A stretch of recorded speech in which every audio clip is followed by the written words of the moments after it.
Youth and beauty, two of the most coveted things in the world under being rich. Everyone wants to be beautiful. The beauty industry is a multi-billion-dollar industry for a reason. The desire for smooth, perfect skin, no gray hairs, thin cellulite-free bodies, and makeup painted on one's face with perfection shows that the overwhelming majority of us want to be beautiful. But why is that? Some may say there's privilege in being beautiful. They call it pretty privilege. Some may see it as a way to get opportunities that most ordinary people wouldn't be able to achieve. Getting into high places with people who have gigantic bank accounts and life experiences that one can only dream of. But what happens when beauty ain't enough? What happens when no matter how gorgeous you are, you still are suffering? When even though so many want to be with you and desire you, you still can't seem to find true love? Or worse, when so many think that because you're so beautiful that everyone bows to your feet, but behind closed doors, you're being abused by the very ones who desired you. Really, what happens when your beauty is not enough? Destruction.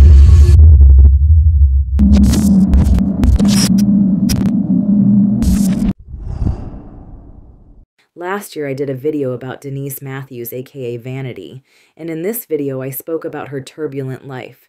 I spoke of her troubled, abusive childhood, her substance abuse, and her not being able to find real love despite being considered one of the most beautiful women in the world. I also posed the question on whether it was true or not that she was a Satanist in her final days, but you'd have to watch that video to see what the answer is. And we won't be discussing that here.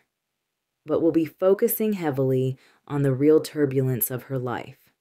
And while I covered some of those situations in the prior video, I didn't go into details on what happened, because honestly, I didn't know just how bad things truly were for her. Her life truly was a tragedy before, during, and even after the fame. The amount of abuse that she endured at the hands of the men in her life is quite unsettling. From her father to the main one that everyone seems to say was her soulmate, Prince, the men in her life treated her like absolute garbage. At one point, in 1996, Vanity was so angry about the things that happened in her life and the way she was treated that she began to write a book, and she was going to air a lot of people out, including Prince, who she says was a tyrant. For so many Prince fans, they love to romanticize the Prince and Vanity relationship, but after reading what they went through together, you may see their relationship very differently. Very, very differently. This scathing book was going to be based on her diary entries that she wrote throughout her experiences, about her life before and during her time in Hollywood, but after she almost died from a drug overdose in 1997, Denise had a change of heart. She had recently fully given her life over to Christ, and she didn't want that type of negative energy out there in the world, and she no longer had a desire to air these people out. She did, however, decide to write a book, but this one was going to be about her life as a star, but one that was redeemed through Christ. It was to inspire people to look to Jesus and salvation from the evils of the entertainment industry. She did release that book, and it was called Blame It on Vanity. The old book was locked away in storage along with the other things that she said were evil and reminded her of Vanity and everything she hated about her in that life. But after Denise passed away in 2016, her storage was open to her family as well as her pastor, the Harpers. It's been said that Denise said that they could do with her belongings as they pleased. And so allegedly Pastor Harper found Denise's diary/manuscript of the first book and chose to release it back in 2020. Not many people know about this book, but those that do and have read it have been heartbroken and even angered. It shows the horrifying things that Denise and Vanity went through and shows the evil of their favorite artist, Prince. Well, in this documentary, I will reveal all the secrets that Vanity didn't intend to reveal and show you why beauty can't save you, why you shouldn't idolize any of these celebrities, and why having high self-esteem will help you more than beauty ever could. I'd like to issue a trigger warning. Firstly, let me explain how I even came across this information. I found the information that I'm about to give you on a popular website online. Someone had given a highly detailed review of the book chapter by chapter, and I'm simply relaying the review in story form. It's basically a review of a review put into story form. Secondly, there are talks of horrific abuse in Denise's diary. So if you're sensitive to topics about essay or physical harm, then this may not be the video for you. Dear Diary. Although the beginning of the book starts off at the 1985 American Music Awards' show, where she reunited with Prince after having left him 2 years prior, I want to take you to the beginning of her life, to her childhood where all the damage began and led to the destruction that would later come. Denise Matthews' life was shaped by abandonment, abuse, and eventually resilience. But it seems the abuse always took precedence and was the main source that was continual in her journey. Born in Niagara Falls, Ontario, Denise, who was born to a German-Polish mother named Helga and a black father named James, had no idea the terror that awaited her. Denise writes of her disturbing childhood and extremely toxic family. Now I'll admit, at times reading her journal, it comes off as disjointed, vague, not much context, and all over the place. But the sentiment is still the same. Her father was a monster, as were all the adults in her life. Denise speaks about how, when she was a child, her mother Helga left her at her father James Matthews' home and never returned. She completely abandoned her. Denise, who had no idea she had already had 2 sisters, Patricia and Deborah, who were already living with their father. And she barely knew who her father was, and she was suddenly thrust into a life of terror. After her mom left, she often cried for her to return, but Helga never came back, leaving Denise to navigate life with a father whose cruelty was unrelenting. Helga's decision to leave Denise with her father was unsettling for many reasons. One is that she knew he was a horrible demon of a person. Not only was he physically abusive to her and her children, he was also into harming young girls in other ways. One of the reasons that the couple had split was because not only was he cheating with other women, he committed a heinous act. Denise writes about how her father had SA'd a 12-year-old girl who was a babysitter for her older sister Patricia when Helga was at work. Helga knew he'd done this, and yet she had no issues with leaving her own daughters alone with him. After Helga dropped Denise off at James and his new wife, who Denise called Kate to protect her identity, the abuse really started. James drank a lot, and his violent behavior extended to everyone in the household. He seemed to have a strong hatred for women, especially little girls. And ironically, he only bore female children, in which he was very bitter about, and he took his anger and bitterness out on everyone in sight. Denise wrote about remembering several horrific things that happened to her as a small child due to neglect and horrible parenting. She wrote about a traumatic incident that happened when she was just 4 years old, how after her mother left her with a babysitter, she somehow ended up with a stranger. Some white man had gotten a hold of her and committed heinous acts on her and forced her to do the same in return. She writes about how she didn't tell her mother about this incident until she was about 30 years old. Helga, who seemed regretful of this, started crying and asked Denise for her forgiveness. Then Denise wrote more on how she recalled another early incident where she witnessed him attacking her mother. In an attempt to protect Helga, Denise jumped on his back only for him to throw her across the room. She was only a child. After being left in his care, she talks about how James's abuse intensified. It seems he'd abuse her and her sisters for any minuscule reasons, like schoolwork. In school, Denise hated math and thus struggled with her math homework. And because of this, instead of trying to help her with it or get her tutoring, he would instead punch her in the face and knock her to the ground. His anger was coupled with a twisted need for control, as he demanded to know if she loved her mother, and depending on how she answered, the beating would get worse. He'd say, "Do you love your mother?" And when she said yes, he would beat her harder. Denise even admitted that both her parents used her and her sisters as pawns at hurting each other. Denise and her sisters faced constant physical and emotional abuse.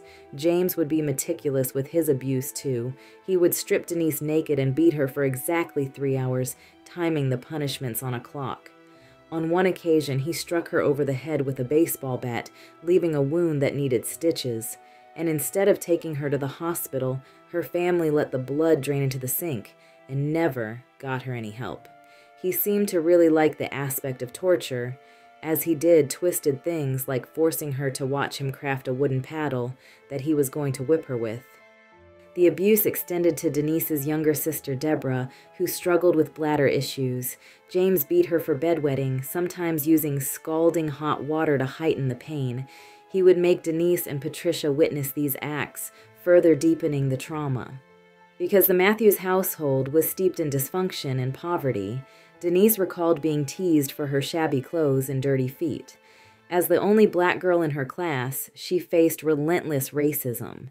Denise speaks about how when she was in school, she was teased a lot for being the only black girl in an all-white class, and she'd have to fight, especially because James threatened if they got beat up in school, he was going to beat them. So they had to get used to fighting their bullies, but honestly, Denise didn't seem to mind.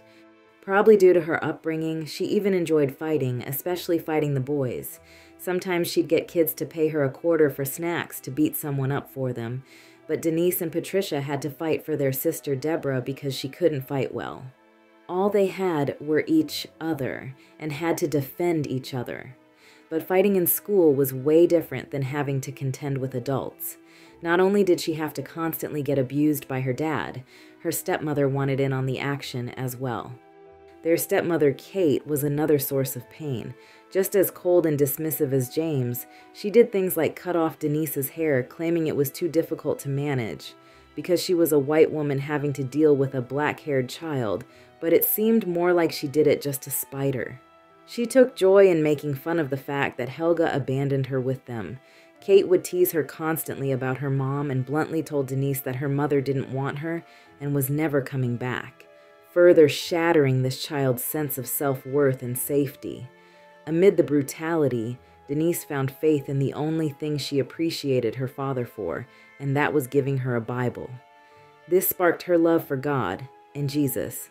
She became so enveloped in her faith that she often preached to her sisters, which annoyed them, but church became her sanctuary, even as James sent them without attending himself. This is also during the time when Denise said she would pray that her father would die or something bad would happen to him so that he couldn't hurt them anymore. She prayed for this relentlessly. Denise often wondered why her father was so incredibly cruel. She seemed to believe James's violence was fueled by his anger and frustration with life. She also noticed that he seemed haunted by a tragedy in his own past. She noticed he often broke down during Christmas, and it was due to a horrible tragedy. He lost a daughter from a previous marriage in a fire during Christmas. So every year he'd break down at this time. However, his grief did little to temper his cruelty to the rest of his children. Living with her monstrous father year after year caused Denise much depression. She used to wish not only that he would die, but that she would too. Seeing the constant welts and bruises, old and new, on her body, she saw no way out of this. But it seemed maybe God was actually listening to her this time, because it seems her prayers were about to come true. When Denise was 14, her father and stepmom went on a trip to St. Lucia, and while he was there, he ate some seafood and contracted food poisoning that paralyzed him, and he became a vegetable. He had become bedridden, and Denise felt this was God finally punishing her father for what he'd done to her and her family, and she was actually very happy about this. After a while, James finally died, and when she got the call that he passed away in the hospital, she ran upstairs to her bedroom and praised the Lord for saving her life. So there was one parent down and another to go. On that following weekend, Denise recalls that a boy called her house, asking about homework assignment, and this caused Kate to physically assault her. Denise couldn't take it anymore. She'd suffered at her father's hands for far too long. She wasn't going to take it from her stepmother. She snuck out of the house in the wintertime, and she finally ran away. Running 3 miles through the snow, she went back to her real mother's house. But she'd realized quickly that life with Helga was no easier. Helga had remarried but was also battling alcoholism and depression. She often threatened self-deletion by holding a knife to her wrists. Then she began using and mixing drugs with her alcohol, further destabilizing their household. Despite her chaotic upbringing, Denise began to carve out her own path. She was becoming independent. At 17, she got a job and started dating. She also started to try using recreational drugs. When she tried smoking Mary Jane for the first time and it was laced with acid, unfortunately, stuff like this would only increase later on. But her future was looking bright. She ventured into local modeling, and in 1977, she became the first Black woman to be crowned Miss Niagara Falls, the first real testament to her beauty and determination, showing that she could use what she got to get what she wanted. However, financial struggles led her to shoplift, often for her and her mother, because Helga always wanted new clothing. But one close call at a clothing boutique convinced Denise to stop this life of crime, and she decided to move out and start life on her own. Now Denise knew she was beautiful, and she really started using her beauty to come up, but it did have harsh consequences sometimes. While she was trying to live life on her own, she'd rented a studio apartment and was working as a cocktail waitress at a lobster joint. But one night after the owner offered her a ride home, during the trip he detoured through backwoods and tried to essay her in his car. After fighting and screaming, he backed off. After that particular incident, she decided she wanted way more out of life, and so she packed up and moved to Toronto and left Niagara Falls. Unfortunately, so many men would try to take advantage of her throughout her life, and she would have to fight for herself constantly. Dear Diary. After moving to Toronto, Denise Matthews found herself immersed in a vibrant new world. She described a life filled with dazzling nightclubs, fashionable crowds, and the allure of rich older men. She used her beauty to get the finest living from them. Her evenings often consisted of dancing to Donna Summer's music and smoking pot until the early hours. During this time, her modeling career began to take off with her first significant job, a Pearl Drops toothpaste ad. Her ambitions led her to Montreal, where she lived with a photographer by the name of Daniel Poulin in a condo. They stayed together for a year as she pursued her dream of becoming a Hollywood star. At 21, she landed the cover and a spread in Playboy magazine, a shoot that took her to Cancun. This achievement brought her to the Playboy Mansion, where she enjoyed a new wardrobe, luxury hotels, and fine dining with Daniel while meeting influential editors in Chicago. Around the same time, Denise crossed paths with producer Pierre Brousseau in Toronto, who offered her a lead role in the film Tanya's Island, which was shot in Jamaica. Her career was gaining momentum, and although Denise appeared in a few American films, she craved more fame and fortune. She saw what her beauty could get her, and she was going after all of it. Returning to the United States, she received tickets to attend the Academy Awards in Los Angeles. There, she mingled with stars like Raquel Welch and Sammy Davis Jr. Months later, Denise's performance in Tanya's Island caught the attention of The Exorcist director William Friedkin, who invited her to Los Angeles. She flew first class, stayed at the Beverly Wilshire Hotel, and met with Friedkin, who expressed his admiration for her talent. He wanted her badly, and she knew it. She was playing him like a toy, too. During their meeting, he up and kissed her out of nowhere, and he offered that she live with him and become his protege, but Denise declined. She was adamant about forging her own path without being controlled by a man, a decision that she would ironically falter on sooner than she thought. But in the meantime, instead of being under William Friedkin, she signed a 3-year contract with the William Morris Agency, asserting her independence. After she returned to Montreal, Denise discovered that Daniel, her photographer boyfriend, was cheating on her with another woman, which prompted her to leave and move to New York City. There, she mingled with high-profile figures like Diana Ross and Robin Williams, though her encounters were mixed. Robin was kind and playful, but Diana was a straight bitch to her. Diana was being a diva and completely dismissed Denise when Denise tried to talk to her. Either way, she continued to navigate and network, with these high-profile people, and it was getting her ahead. Through her connection with a club owner by the name of Jerry Brandt, Denise began meeting prominent fashion photographers. She faced much criticism for exotic looks. She was criticized for not being tall enough, black enough, or white enough, but she refused to be discouraged. Her determination led her to work with renowned designers and photographers. Jerry introduced Denise to Hal Ray of William Morris. Hal became a key supporter of her career, helping her expand her modeling portfolio by arranging a trip to Japan. During her 9 months there, Denise worked with designer Yamamoto Kansai and shot numerous beauty ads and commercials. She befriended a fellow model, Lynn Snowden, and together they frequented Tokyo's bustling club scene. While in Japan, Denise met British musician Adam Ant, and the two quickly fell in love.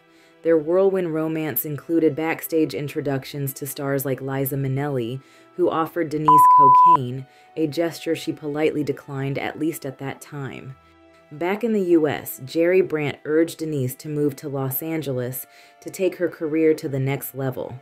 Staying at Hal Ray's home, she began meeting agency executives. One pivotal meeting with Sam Weisbord, the president of William Morris, left her frustrated. When she expressed her desire to sing, act, write, and produce, he dismissed her goals as too ambitious. Disheartened, Denise broke down in tears, but Hal offered encouragement. Shortly after, he gave her tickets to the American Music Awards, where she attended with an agent named Nick Masters, ready to take on the challenges ahead, and it was here where she'd meet the little man who'd helped change her life forever. Dear Diary. Denise attended the American Music Awards with her agent, Nick Masters. They were seated right in front of the stage with a perfect view of the event. Denise was dressed to impress in a custom-made outfit from Japan, a black and gold lame designer floor-length jacket, paired with matching writer's pants. Her striking ensemble turned heads all night, drawing stares and whispers. At the after-party, Prince's personal assistant, Jamie Shoup, approached Denise with an unusual request. She asked if she could escort Prince to the bathroom. She didn't know who the hell Prince was, and Denise said, "Can he go by himself?" Moments later, she saw the man himself, approaching with his signature pimped out, George Jefferson strut. She described him as captivating, with striking doe eyes, and noted that he had to be famous because of how much attention he was attracting. Denise admits she had been out of touch with popular music during her time overseas, though she vaguely recalled seeing one of his albums in a Japanese record store. Her first impression? He looks like he could be her brother. Prince invited Denise outside to talk. Once outside, Prince, who she could tell was slightly tipsy, kept repeating her name. Then he suddenly asked if he could try on her coat. Amused, she agreed to let him. As cute as she thought he was, she initially assumed that he might be gay. When they returned to the party, cameras swarmed them, and Prince declared to the press, "This is my wife." Denise laughed it off, but soon found herself in a similar situation when Rick James pulled the same stunt, declaring the same thing. Annoyed by now, she left the party and returned to Hal's house, where she was staying. Despite the chaos, she couldn't help but smile on the ride home. At 3:30 a.m., Prince called Hal's house. Hal handed the phone to Denise, who scolded Prince for calling so late. Apologetically, he asked her for a better time, and she told him 11 a.m. True to his word, Prince called her promptly at 11 and asked her out. Denise agreed, but only on the condition it be a double date. Prince brought Morris Day, and Denise invited a friend. The group arrived at a luxurious, empty restaurant in a white limo. Denise assumed Morris was the bandleader because he was more outgoing, while Prince remained awkwardly quiet. Later, on the way to a nightclub, they listened to a demo of music Prince had produced for an all-girl group, and he asked Denise if she could sing. After the club, they returned to Hal's house, where Prince gravitated toward the piano, showcasing his natural talent. Before leaving, he kissed Denise on the cheek. She found herself thinking about him all night. Prince left for Minneapolis the next day, and Denise returned to New York, assuming she wouldn't hear from him again. To her surprise, He called immediately, even while she was on a modeling assignment for Timex in Switzerland. Prince pursued Denise relentlessly, calling her from the road and planning their next meeting. When she returned to New York, he invited her to one of his concerts. Though she wasn't familiar with his music, she was captivated by his onstage presence. After the show, their relationship took a very quick, intimate turn. After only having one date, they both made hot, passionate love that night. Their attraction to each was hard and undeniable. The following morning, Prince introduced her to his band at breakfast. While he was being unusually kind to them, Denise sensed tension. His attention on her had disrupted the group dynamic. He was doting all of his attention on her, and it seemed jealousy had settled in. But even as Prince seemed completely infatuated with her, she'd soon learn his dark sides, and quickly. Starting off with his apparent mental manipulations.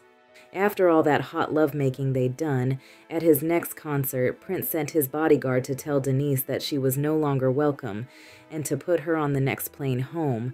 Furious and not appreciating being treated like a groupie, Denise demanded to see him.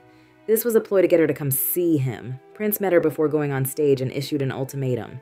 "If you really loved me, you'd come live with me in Minneapolis." Denise responded, "We hardly know each other," but he countered with, "Well, I would like to make you a star, and if your answer is no, then I don't see why we should see each other again." Unsure, she called her manager, Jerry, for advice. He encouraged her to take the leap, reminding her that he's Prince. Denise flew to Minneapolis and quickly not only realized Prince's complex personality, but his womanizing ways. Denise recalled writing the lyrics, "Do you think I'm a nasty girl?" When she shared them with Prince over the phone, he quickly wrote them down and told her she had something special. The next day, she flew to Minneapolis, where Prince picked her up. She noted that his home was in a remote area, far from everything, and that he seemed unusually tense. She sensed something was off. As soon as they arrived at his house, before Denise could take in her surroundings or get settled, she met Susan Mancey and Susan's sister. They immediately asked who she was, and Denise introduced herself.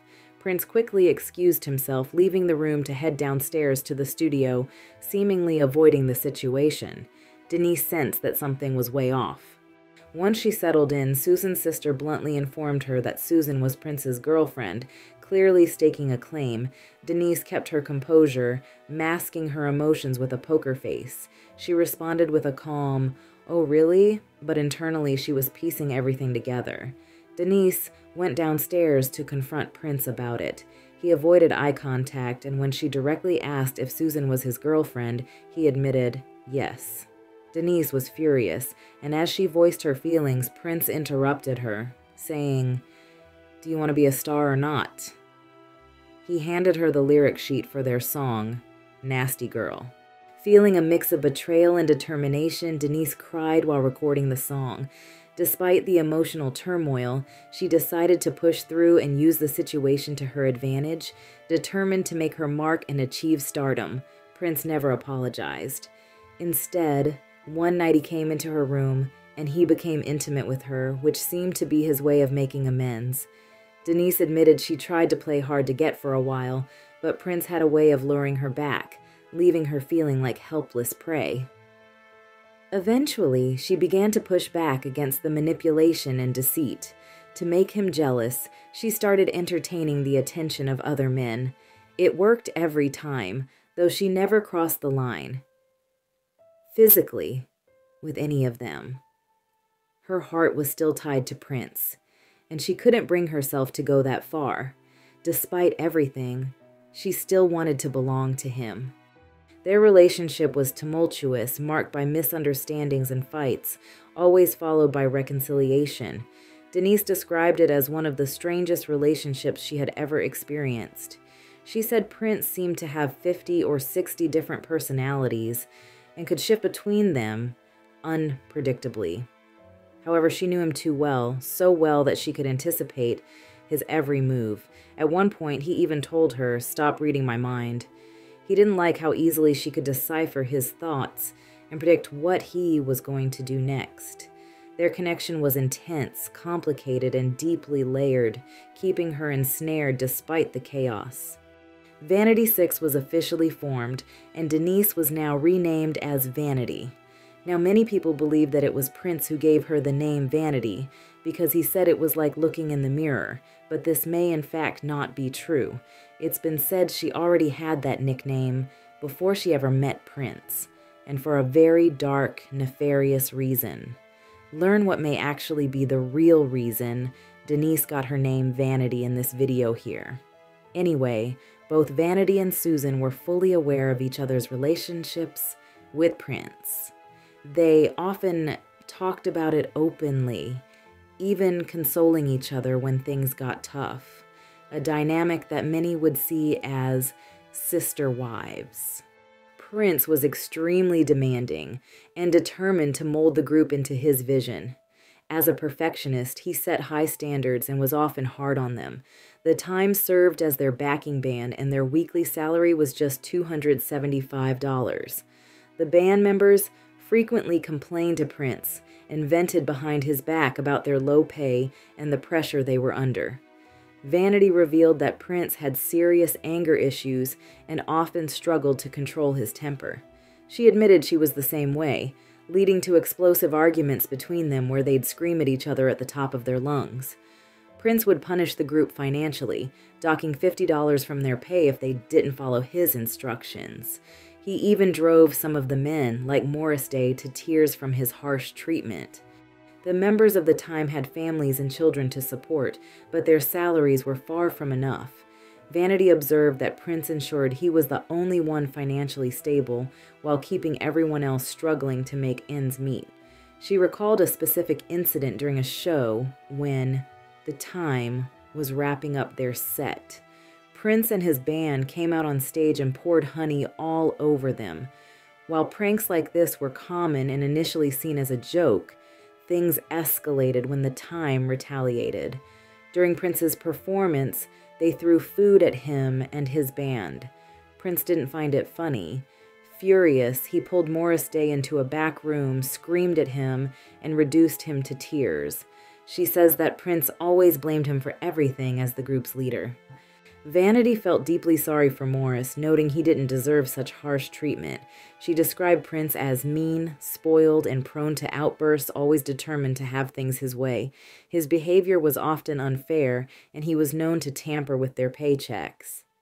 After the incident, he docked a significant portion of the entire band's wages, leaving them even more strained financially.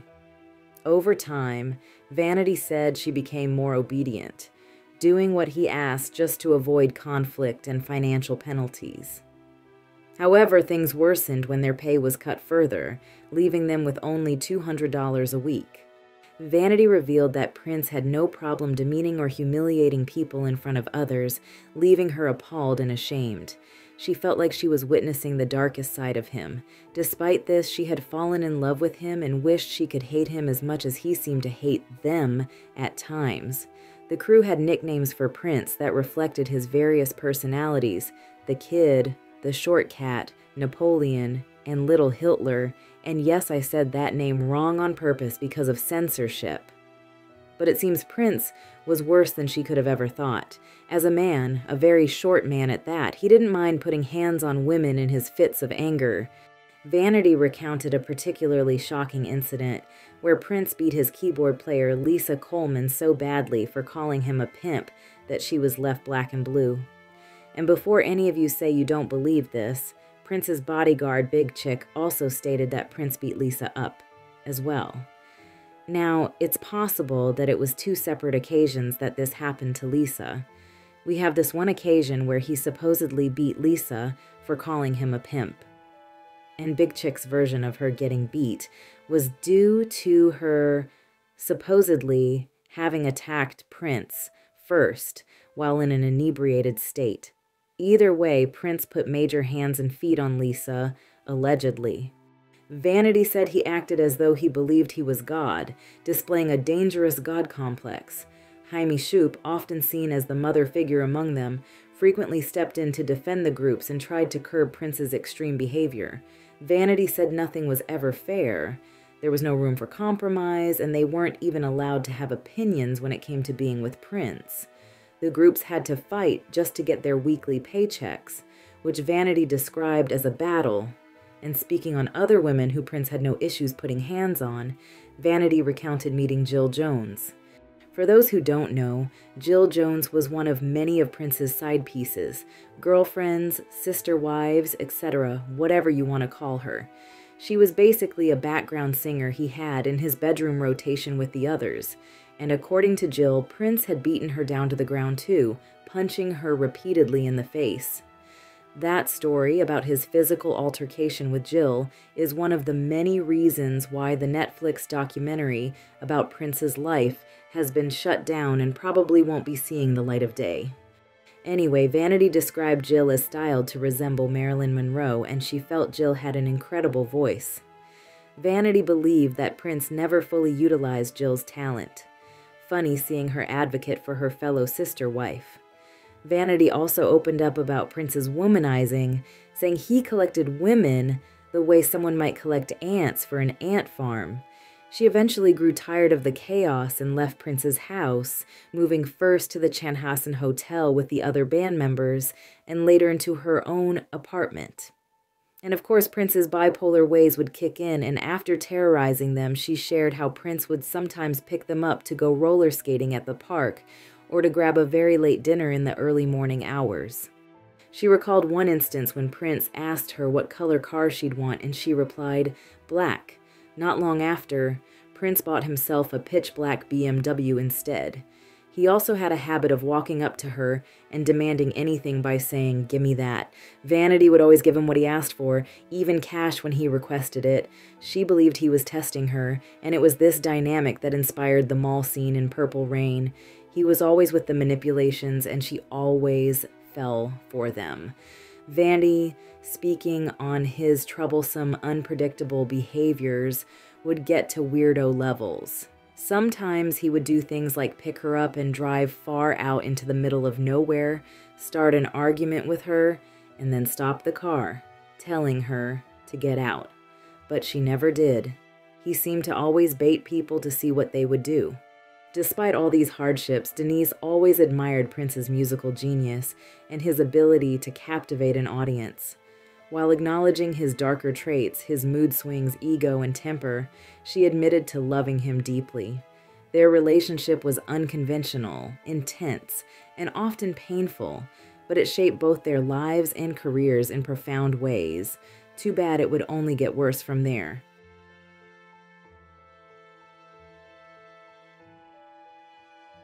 Dear Diary. Vanity recounted how the groups rehearsed for 9 months in preparation for the 1999 tour. Before launching on the big stage, Prince wanted Vanity 6 to perform at a small local bar to ease into live performances. Their debut was at a club with an audience of about 150 people. While the event felt like a blur to her, she remembered finishing the performance successfully. Prince, however, had an unusual dynamic with the group. He expected them to see him as a father figure rather than a friend. She said he seemed incapable of being a friend. Vanity believed the experience could have been much more rewarding if they had been allowed to contribute to the songwriting process. But of course, Prince was never going to allow that. Although they weren't permitted to officially write or publish music, Vanity and the others, including members of the Revolution, spent their free time creating their own material. Still, none of their personal works made it onto Prince's projects. Vanity later reflected on Prince's infamous legal battle with Warner Brothers in the 1990s, noting the irony. She felt he was finally experiencing the same lack of creative freedom he had imposed on Vanity 6, The Time, and his band. To her, it was karmic justice. Prince demanding the creative liberty he had denied others. Vanity also spoke about Vanity 6's first major interview, conducted by Rolling Stone magazine. The group traveled to New York City and met with the writer at the luxurious Helmsley Palace. Despite the grand setting, Vanity recalled that the female interviewer wasn't particularly impressed with them. Brenda, being more articulate, took the lead in answering most of the questions. Vanity and Prince clashed over his insistence on fabricating their backstories for interviews. He wanted Vanity to claim she was from Minneapolis rather than Canada, something she strongly opposed. Prince had trained them to use interviews and radio appearances to shock audiences or outright lie, but Vanity disliked the idea of building her career on lies. Vanity explained that the interviewer didn't quite understand Vanity Six's sound and image. She described their music as lustful and provocative, exposing young kids to themes of sexual allure. Vanity admitted that their act was designed to use a sort of sexual hypnosis on vulnerable men, putting them into a trance. She believed Prince knew exactly what he was doing with the group, as he understood what men desired. However, she had her own vision for the group and often told Prince, "Less is more," advocating for a more glamorous appeal. Denise always wanted to be more of a glamorous Diana Ross type of star, not so much of the whorish vibe Prince wanted. Vanity also shared how tensions arose between her and Prince over Rick James. Rick, who already had a beef with Prince, frequently called her and asked her out, showering her with attention, which drove Prince into a jealous rage. Vanity admitted she wasn't interested in Rick at all, but used his attention to provoke Prince. One incident escalated badly when Prince got so angry about it that he tried to beat her with a belt. Vanity warned him that if he ever laid a hand on her, she would take revenge on him while he was asleep. Prince, knowing the history of abuse she suffered from her father, realized she was not bluffing. Vanity made it clear she would never tolerate being physically abused by a man. Prince once even asked her if she had killed her father, and she told him no, though she wasn't sure if he fully believed her. Vanity also reflected on the infamous Rolling Stone cover that marked the first time Prince was publicly photographed with a woman. The image caused a media frenzy, with many people commenting on how much they resembled each other. Prince even told Vanity that if he had ever been a woman, he would have wanted to look like her. Touring together brought more bizarre moments. Fans would camp out on hotel floors to catch a glimpse of them, sometimes staying all night. Despite their inner turmoil, their relationship made them the it couple. Vanity wrote about Prince's weird habits in hotels, such as stacking chairs on tables, a ritual he repeated in every room. And while this was weird, they both indulged in other weird practices. Like I spoke about in my other Vanity video, she and Prince used to both engage in occultic practices. To learn about their dark path together, again, I suggest you watch that video after you finish this one. Somehow, through their tumultuous roller coaster ride of a relationship, Denise supposedly had gotten pregnant by Prince, but unfortunately miscarried the baby. This information had come from a man on TikTok who claimed to be good friends with Denise during her final years. He said that she'd confessed to getting pregnant and miscarrying and how horribly it affected her and Prince. Prince was apparently heartbroken about the loss. It was also allegedly stated that Denise's sister also acknowledged this miscarriage to be true as well. During an interview with Live with Regis and Kathy Lee, Denise was showing an art sculpture that she'd created for Prince. It was a jewelry-encrusted box that had symbolic meaning pertaining to both of them. On the inside had one of Prince's all-seeing eye. Also inside was a clam, and inside the clam was a woman holding her baby. Kathy Lee asked Denise what did the woman and baby inside the clam represent. And while looking sad, Denise said, "For protection." Very cryptic, but you could tell it had significant meaning. Was she perhaps talking about her own loss? Who knows? But I will still say allegedly anyway, just in case. Unfortunately, the interview and channel has been scrubbed.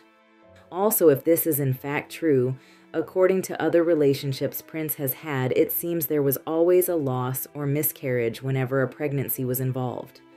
Unfortunately, it seems he wasn't able to bring forth children of his own, so they continued life as usual. But for Vanity, the constant travel was disorienting. This lifestyle was also starting to bring out the guilt in her that she was starting to feel by being a sex object.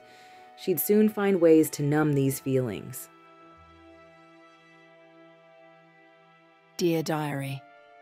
Vanity reflected on how Vanity 6 broke new ground for girl groups with their bold image and sound, arriving on the scene before the ever sexually provocative Madonna made her debut. She described how V6 took America on a provocative journey down Lust Avenue, singing explicit songs for audiences aged 15 and up. Their risque lyrics and overt sexuality even led some cities to ban them from performing in their stadiums, and critics accused the group of having sold their souls to the devil. She recalled that the cover art for the Vanity 6 album featured subtle imagery of 3 sixes, which some interpreted as a devilish symbol. Vanity admitted that God had no part in what they were doing, and she believed they had allowed themselves to be exploited. Prince controlled every aspect of their image, including the album artwork, and prioritized creating a star, making money, and breaking hearts. Vanity said it was clear why Prince never let the groups write their own songs. He wanted all the profits for himself, driven by greed. She confessed that this sin of greed also consumed her, dragging her closer to destruction. Prince's meticulous control extended to their performances. After every show, he would critique and dissect their work. Despite her frustrations, Vanity admitted that something about Prince always drew her back, even though their love often left her heartbroken. She compared their relationship to her addiction to drugs, intense, consuming, and ultimately unfulfilling. On their make-believe honeymoon, Prince wrote Strange Relationship, a song that Vanity felt perfectly captured the chaotic nature of their bond. She described feeling lost and reckless, caught in a cycle of pain and passion. Their tumultuous relationship faced added tension when her ex-boyfriend Adam Ant re-entered Vanity's life during the 1999 tour. While in San Francisco, Adam arrived at the stadium in a white stretch limo for Vanity, causing a scene. Prince was furious. Already aware of their past relationship, suspected there might still be lingering sparks, and he wasn't wrong. Vanity even had a painting of Adam hanging in her apartment, which Prince had noticed. The night before Adam arrived, he called Vanity and invited her to spend the night at his hotel. She packed her bag and tried to leave, but Prince wasn't having it. As she headed to the cab, she saw Prince and his bodyguard in the hotel lobby, shouting, "Vanity, where do you think you're going at this time of night?" Feeling cornered, she abandoned her plan. Prince's possessiveness was on full display as he screamed, "You're not going anywhere?" reminding her who was paying the bills and asserting his control.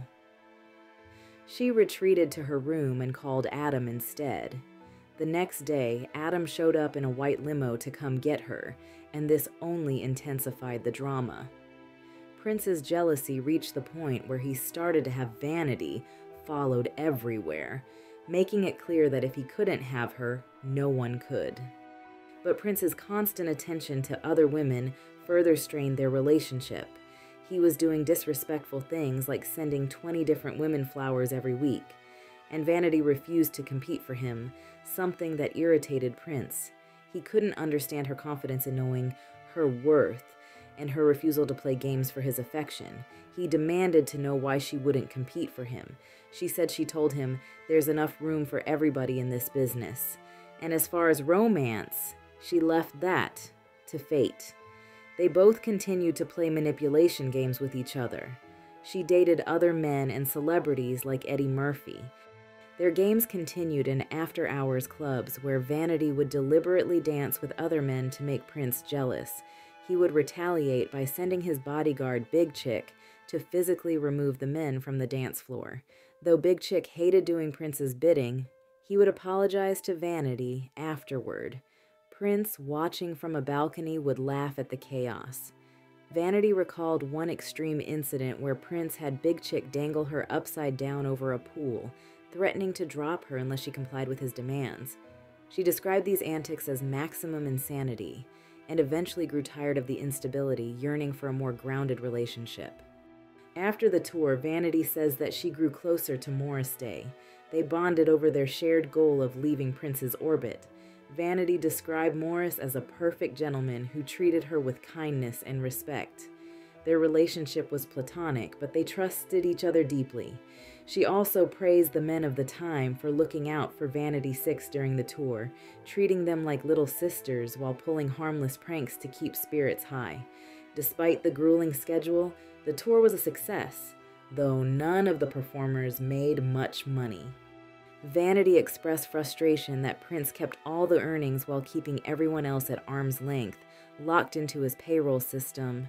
She acknowledged that Prince had a magnetic charm, knowing how to fulfill a woman's desires, but not when it came to their hearts. For Vanity, her heart felt like a bouncing ball, careening into oblivion. Dear Diary. Vanity described Prince as a player, revealing that people often called him a pimp behind his back. She explained that the label didn't bother him because, in a sense, he embraced it. He originally wanted to call Vanity 6 the Hookers. As the group's owner, that would have made him their literal pimp. She also shared a shocking revelation. Prince initially wanted her stage name to be Vagina instead of Vanity, but she pushed back and he eventually relented. Vanity said Prince had a pattern of cycling through women to match his ever-shifting, deep, and sometimes dark moods. He would captivate them, reel them in, and then discard them like they were worth no more than the loose change in his pocket. She said women in his circle would often speak of him as if he hates women. His actions distressed so many people, and there were moments when Vanity felt she couldn't take it anymore.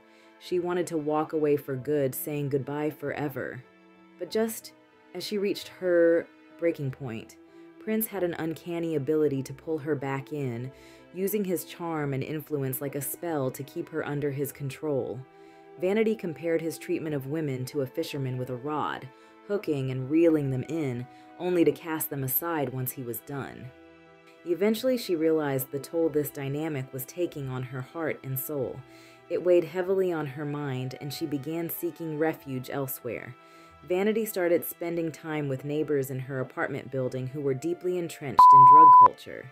They experimented with all kinds of substances, from hallucinogens to cocaine, and while Vanity initially stuck to marijuana, she eventually gave in to their pressure to try something stronger. This marked the beginning of a dangerous spiral. Vanity opened up about how she started spending time with people in her apartment building who were heavily into drugs. These individuals indulged in everything from uppers to downers, staying in a perpetual high. At first, Vanity kept her distance from the hard stuff, sticking to smoking weed.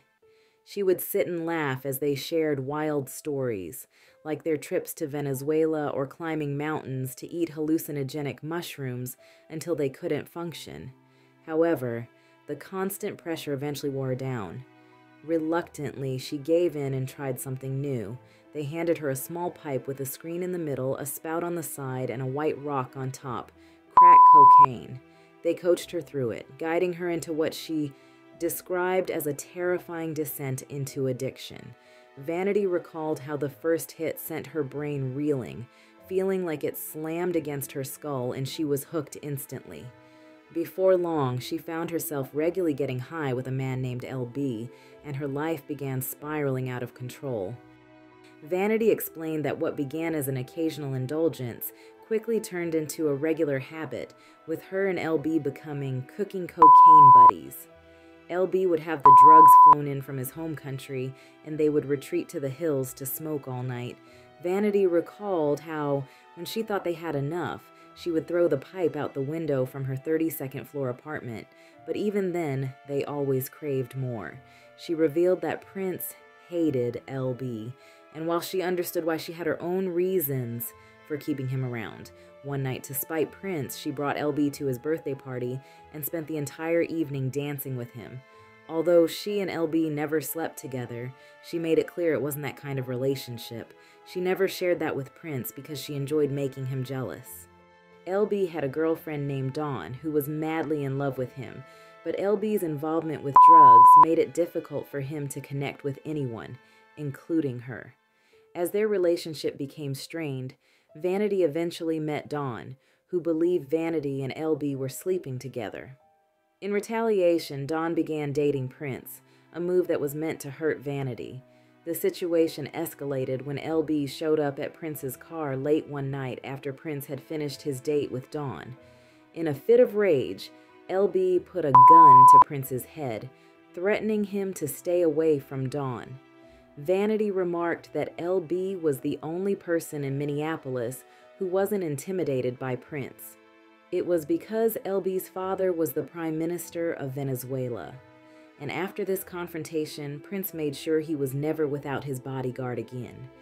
Vanity revealed that Prince eventually confronted her about her drug use, but she lied and denied it. She also shared that she, Morris Day, and Susan Moonsey would skip out on acting classes to meet LB and get high.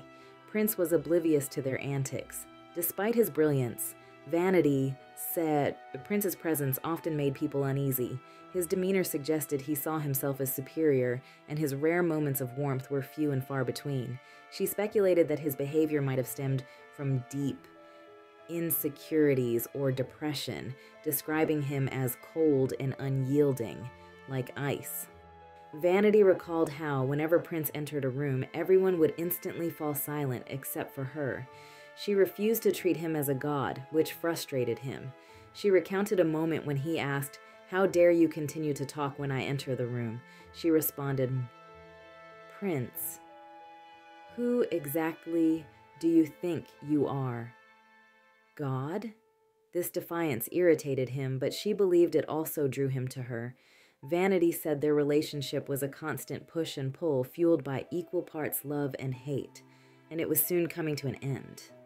In part 2 of the revealing of Vanity's diaries, see who and what she exposes next. See what she says happened when she finally tried to leave Prince. What insane things did he do to try and stop her? What revenge tactics did he use to get back at her? See who lost their lives in a very tragic and traumatic way. And it seemed that no one cared. Find out who was murdered and how Vanity was somehow involved. See all the crime, demon, and spirit possession and descent down a dark hole that Denise Matthews writes about in her diary, the stories you were never meant to hear in part 2 coming soon. So lurkers, what do you think about the revealing of Vanity's diaries? Did any of the stories shock you? So far, what do you think about Prince and Vanity's relationship? Do you still think they're soulmates? Let me know down below.